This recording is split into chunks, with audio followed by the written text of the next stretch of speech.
Hi everyone.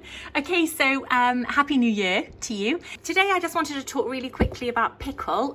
So I am currently using just a safety pickle salts, okay, the typical ones that you can get, but you can use a non-toxic version, so you can use a white vinegar solution or you can use lemons, so definitely check that out. The tip really that I have for you today is a little bit of my out of the box thinking. So I have in the past had here a slow cooker, but it's quite big, took up quite a lot of space, and more often than not everything fits into this small pot, and so it takes up less space. This is just an all fondue set which I have repurposed, but of course you need to always have a candle under there.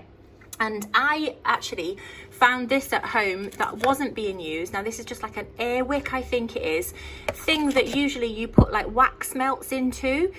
So this is a plug-in one. It's obviously really low energy, but I can leave this plugged in all day. Well, it's safer than having a flame on for a start, and it's just, you know, it does the same job really, but it doesn't use very much energy.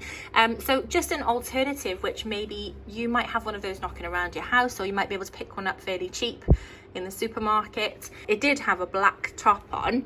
I actually literally just put this on here like that and use it in the same way. So just turn it on, and instead of the candle, that's there and it'll be there all day. It won't run out, and obviously it's not using very much energy at all. So hopefully that will help you. So I'm not sure what the brand was, but I think it was Airwick or something like that. But it comes with a pot of its own. But of course, you know, mine broke and I just use this instead. I hope that's helpful. Hi there. I put this here so that I can see people coming into my shop when I'm busy working. Have a great day.